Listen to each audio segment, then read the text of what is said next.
Max Finn here with Hokie, getting ready to go out for its Saturday night with the wife. But I wanted to shoot this video really quick. One, because I'm trying to get more consistent with content, right? So I've been doing kind of content over a few days on YouTube, and second, because I did a webinar on Friday, which actually yesterday. It feels like it's been so long. I did a webinar yesterday, about a 2.5 hour webinar about post-purchase retargeting, and so I think if you're struggling right now with paid traffic, I think a lot of people, a lot of advertisers I talk to, a lot of business owners, e-com store owners, all sizes from startups to large, 8-9 figure companies are really struggling with paid traffic right now.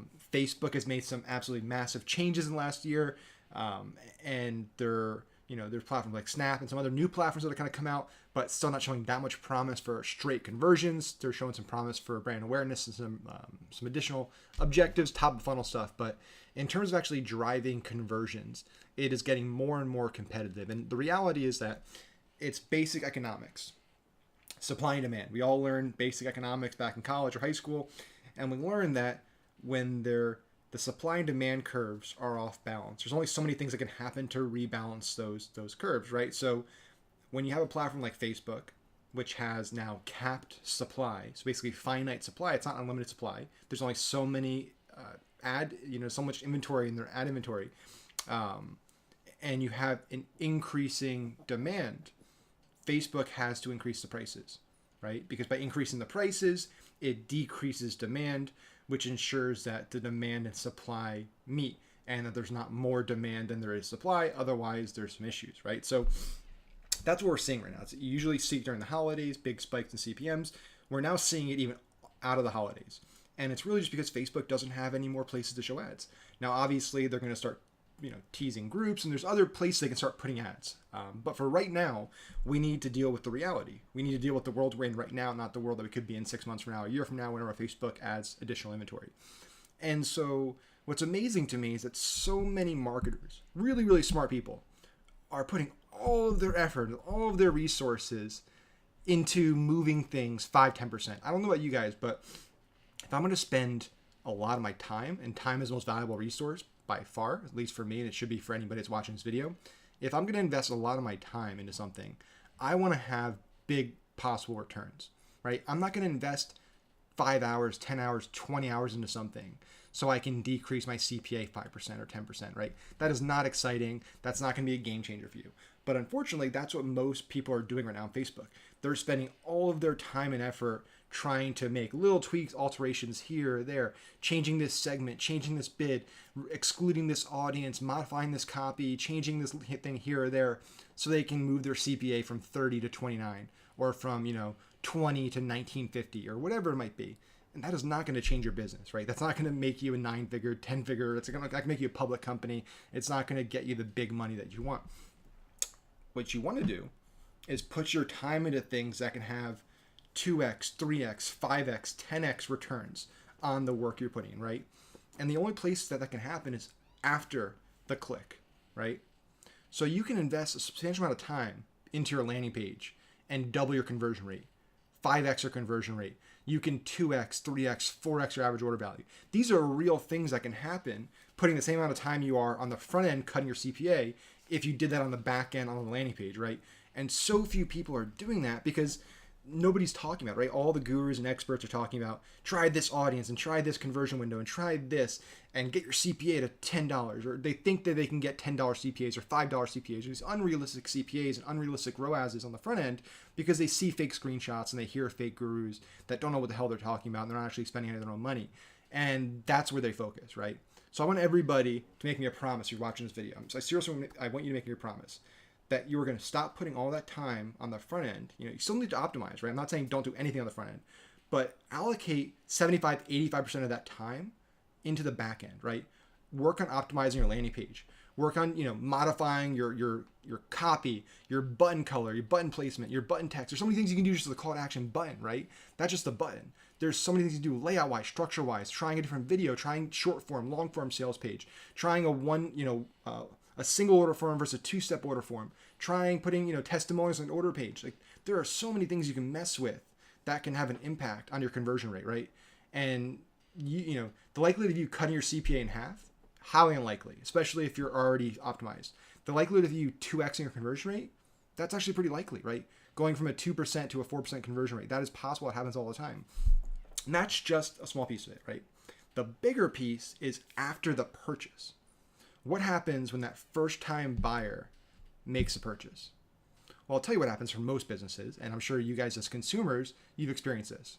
You get an email with a receipt, maybe a thank you, and a few weeks go by and you get an email maybe asking for a review or saying, hey, we have a new product, come buy it. That is the majority of businesses today. That is their interaction, their complete interaction with first-time buyers. Like what I just said, that's it. Because we take for granted that just because a person bought from us, just because a person saw our Facebook ad, impulse bought our $20 product, that they're somehow like Apple customers. And that's not reality, right? Apple has spent decades fostering that brand loyalty, decades investing substantial amounts of intellectual and financial capital to build that relationship, to get people to wait in line for a week to spend $1,000 on a product. That doesn't happen first time buyer, right? That takes a long time to develop. And the numbers support that, right? So the likelihood of a first time buyer buying again is between 5 and 20%. Just 5 to 20%. That's the probability they'll buy again. Guess what happens when they buy a second time? They become a repeat customer. That jumps to 60 to 70%. So just getting that second purchase increases the probability of purchase, a repeat purchase, by 60 to 70%. That's massive. So from 5 to 20 to 60 to 70. Not only that, the fifth purchase the customer makes with you, they're going to spend 40% more on average. The 10th purchase, they're going to spend 80% more. So by the time a customer has bought from you 10 times, their 10th purchase is almost double the AOV of the first purchase. So it is so critical to turn those first-time buyers into repeat customers, again, coming back again and again, not just because you make more money because they buy from you again, but because it is exponential, right? They're buying more frequently and they're spending more money each purchase. So that profit per interaction goes up and up and up. They become more loyal. They become more true to your brand. They're talking about it. They're telling their friends. They're bringing in more people into your ecosystem. There's this kind of tidal wave that happens, the snowball effect. And so there's a few things you can do on the paid traffic side to increase the odds this is going to happen, right?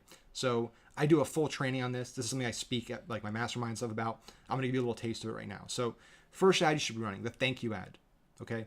So the first few days post-purchase, you should run a quick 30-second to 60-second video ad, video view objective, as you as the owner or whoever runs the business, the owner of the company, saying, hey guys, Max Finn here, owner of Startup Drugs.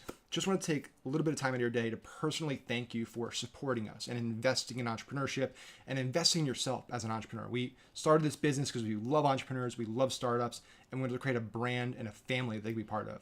If there's anything that I can do personally to make your experience better, to help you answer questions, make our product better, I want to hear it, and I look forward to seeing you soon, or whatever it might be.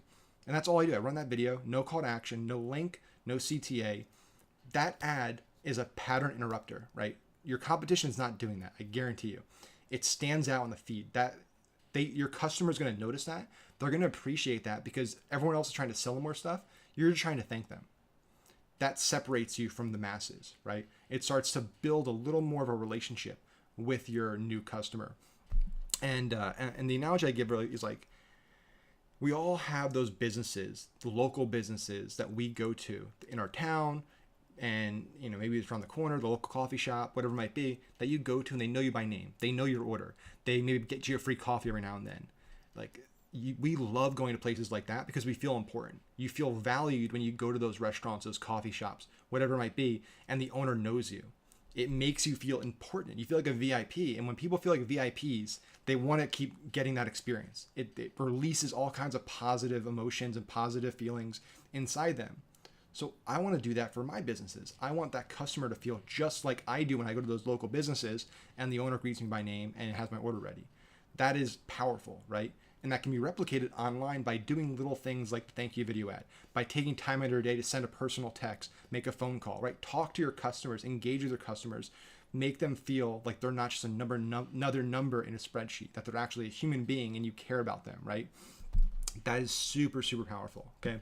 So the thank you video ad is the first ad in the post-purchase sequence that we love to run. We also love to run ads where we're basically asking for not just UGC, so photos of the product, video reviews, video testimonials, but genuine feedback, right?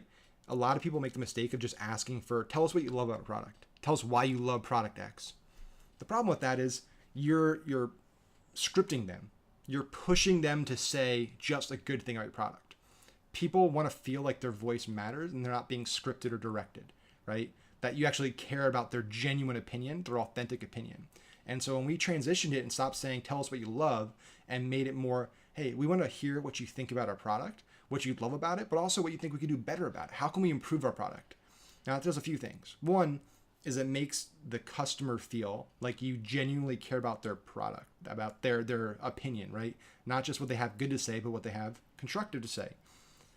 It also tells them that you are always trying to improve your product and business and that you take your customers' feedback seriously. It makes them feel like their voice is important, like their opinion matters, and that they actually can move the direction of the product. That makes them feel like they have a sense of ownership, right? If they're making suggestions, your customers are making suggestions, and you start making actual changes, I, as the customer that made that suggestion, I have a sense of ownership because that was my suggestion. I feel like I'm almost an owner in the business. So it's really, really powerful. It's incredibly effective. So those are the two ads, the thank you ad and the kind of UGC authentic feedback ad, that are super powerful post-purchase. But again, just to recap, the 2019 with paid traffic, it is more competitive than ever to acquire customers profitably.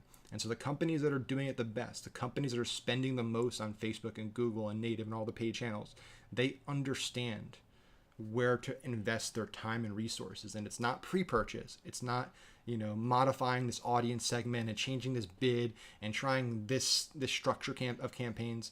It's investing in, landing page optimization. It's investing in upsells and downsells and maximizing AOV. It's investing in post-purchase retargeting so you can increase the lifetime value, increase brand loyalty, get more feedback, develop a deeper relationship with your customers. That is the kind of secret to success in 2019 and beyond for any business that is thinking about continuing to increase their paid traffic budget, or even just continue to run paid traffic and do it profitably. So hopefully you can take a few of those gems, put them into your marketing plan, and outspend, outbid your competition this year. If you have any questions about any of this, drop a comment below, let me know, and I'll get back to you. Thanks.